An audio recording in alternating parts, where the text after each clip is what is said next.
అందరికీ నమస్కారం. ఈరోజు మనం తెలుసుకోబోతున్న స్టోరీ తప్పించుకోవటం తప్పు కదా. ఆ గేటెడ్ కమ్యూనిటీలో ఏ బ్లాక్లో ఉండే అమ్ము కార్తీక్లు, బి బ్లాక్లో ఉండే కవిత శివాలు ఒకే స్కూల్లో చదువుతున్నారు. వాళ్ళు నలుగురు మంచి ఫ్రెండ్స్ కూడా. ప్రతిరోజు స్కూల్ నుండి ఇంటికి వచ్చాక వాళ్ళ పేరెంట్స్ పిల్లల్ని ఆడుకోవడానికి పంపిస్తూ ఉంటారు. అప్పుడు ఆ పిల్లలందరూ తమ 2 బ్లాక్స్కి మధ్యలో ఉన్న ప్లే ఏరియాలో కలుసుకొని తమ మరికొందరు ప్లేయింగ్ ఫ్రెండ్స్ వీరు, చోటు, మిట్టులతో కలిసి జాలీగా ఆడుకుంటారు. ఒకరోజు పిల్లలందరూ కలిసి రన్నింగ్ రేస్ పెట్టుకుంటారు.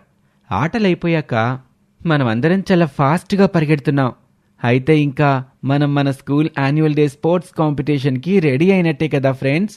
ఏంటి, మీ స్కూల్లో స్పోర్ట్స్ డే అవుతుందా? ఎప్పుడు? అదేంటి వీరు, నీకు తెలీదా?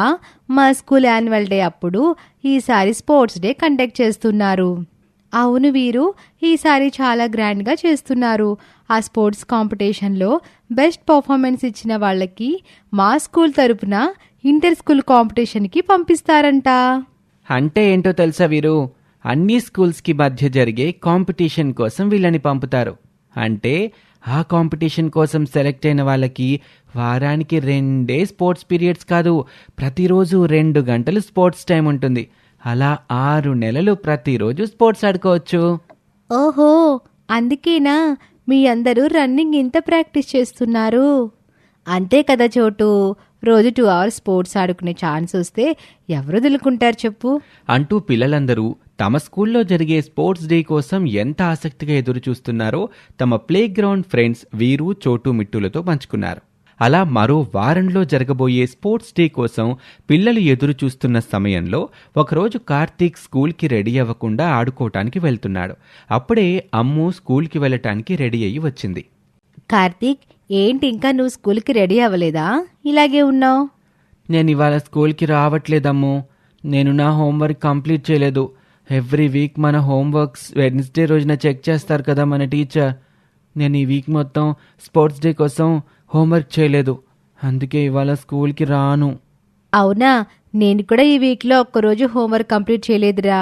టీచర్ ఏమైనా అంటుందేమన్న భయంతోనే స్కూల్కి వెళ్తున్నాను. ఎందుకు అంత భయపడుతూ వెళ్ళటం? నువ్వు కూడా నా అలాగే స్కూల్ మానే, ఇద్దరం కలిసి వాళ్ళంతా రన్నింగ్ ప్రాక్టీస్ చేసుకుందాం. మన వీరుని, చోటు, మిట్టుల్ని కూడా రమ్మన్నాను, వాళ్ళు ఇప్పుడు వస్తారు అని తను స్కూల్ మానేయటమే కాక అమ్ముని కూడా స్కూల్ మానేసేలా చేశాడు. అలా ఒకరోజు పనిష్మెంట్కి భయపడి వాళ్ళిద్దరూ స్కూల్ మానేసి వీరు వాళ్లతో తమ ప్లే ఏరియాలో బాగా ఆడుకున్నారు. ఆ రోజు స్కూల్లో ఏం జరిగిందో కనుక్కోవటానికి కనీసం శివ, కవితల్ని కూడా కలవలేదు వాళ్ళు. అలా ఆ రోజు గడిచింది. కానీ మరుసటి రోజు కూడా అమ్ముకి స్కూల్కి వెళ్ళటానికి మళ్లీ భయం వేసి కార్తీక్ దగ్గరికి వచ్చింది. కార్తీక్, నిన్న మనం స్కూల్కి బంక్ కొట్టాం కదా, ఇవాళ వెళితే మన టీచర్ ఏమైనా అంటుందేమో అని భయంగా ఉందిరా. నువ్వు స్కూల్కి వెళ్తున్నావా ఇవాళ? నాకు అదే భయంగా అనిపించి నేను ఇవాళ కూడా కడుపులో నొప్పని చెప్పేశాను మా మమ్మీ డాడీకి. అందుకే ఇవాళ కూడా నన్ను స్కూల్కి వెళ్ళొద్దన్నారు. నువ్వు కూడా స్కూల్ మానేలే అమ్ము, మనం ఇవాళ కూడా రన్నింగ్ ప్రాక్టీస్ చేసుకుందాం అని ఆ 2వ రోజు కూడా వాళ్ళిద్దరూ స్కూల్కి వెళ్ళటం మానేశారు. అలా రోజు రోజుకి పెరిగిపోతున్న హోంవర్క్స్, అలాగే రోజు స్కూల్ మిస్ చేసిన భయం వల్ల వాళ్ళని తమ టీచర్ ఏమంటుందో అనే భయంతో ఏ రోజుకు ఆ రోజు వాళ్ళిద్దరూ భయపడి స్కూల్ మానేయటం మొదలుపెట్టారు. చివరికి ఏ స్పోర్ట్స్ డే కోసం వాళ్ళు వెయిట్ చేస్తున్నారో ఆ స్పోర్ట్స్ డే రానే వచ్చింది. ఆ రోజు కూడా వాళ్ళు స్కూల్కి వెళ్ళాలా వద్దా అనే మీమాంసలో ఉండగా అక్కడికి శివ, కవితలు వచ్చారు. ఏంటి మీరిద్దరూ 1 వీక్ నుంచి స్కూల్కి రావటం లేదు? ఈవినింగ్స్లో కూడా మమ్మల్ని కలవలేదు. అసలు ఏమైంది మీకు? ఇవాళ మన స్పోర్ట్స్ డే కదా, మీకు గుర్తులేదా అని అడిగేసరికి అమ్ము మొత్తం ఈ వారం రోజులు తామిద్దరు ఎందుకు స్కూల్ మానేశారో శివ, కవితలకి చెప్పుకొని బాధపడింది. ఒక్కరోజుకి భయపడి మీరిద్దరూ 1 వీక్ స్కూల్ మానేశారా?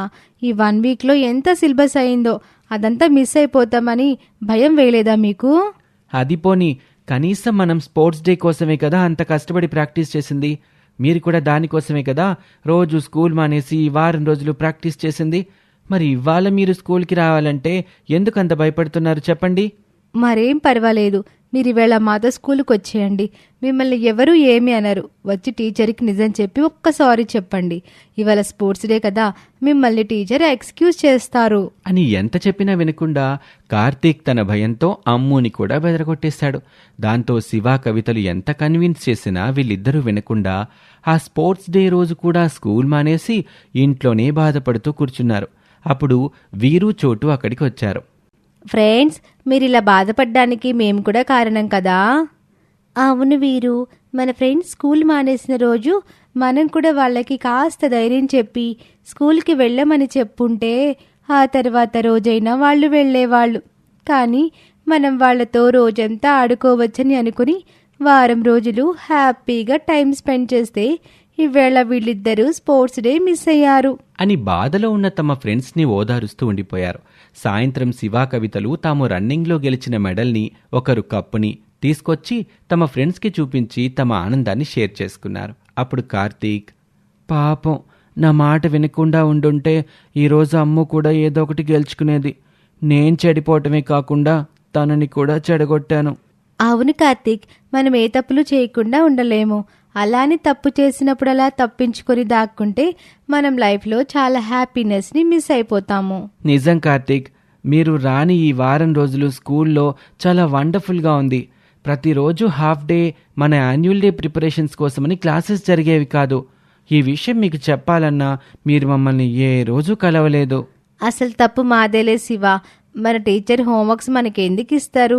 మన కోసమే కదా. మరి ఆ హోంవర్క్ కంప్లీట్ చేయడం మన రెస్పాన్సిబిలిటీ. కానీ మేము అది మానేసి ఇలా స్కూల్లో పనిష్మెంట్ తప్పించుకుందామని మా లైఫ్లో చాలా హ్యాపీనెస్ మిస్ అయ్యాం. అవునమ్మో, లైఫ్లో మనం ఇంకెప్పుడు ఏ సిచ్యువేషన్ని తప్పించుకోవడానికి చూడొద్దు. ఏ సిచ్యువేషన్ అయినా దాన్ని మనం ఫేస్ చేద్దాం. దానివల్ల మనకి పనిష్మెంట్ వచ్చినా, పెయిన్ వచ్చినా ఆ ఒక్క రోజుతో పోతుంది.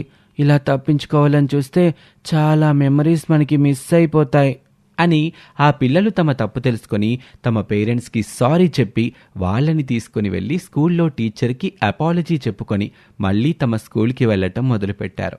అలా అనవసర భయాలు పెంచుకొని ఇద్దరు పిల్లల పరిస్థితుల్ని తప్పించుకోవటం ఎంత పెద్ద తప్పో తెలుసుకున్నారు. ఇది ఇవాల్టి కథ. మరొక ఆసక్తికర కథలో మళ్ళీ కలుద్దాం. అంతవరకు సెలవు. నమస్తే.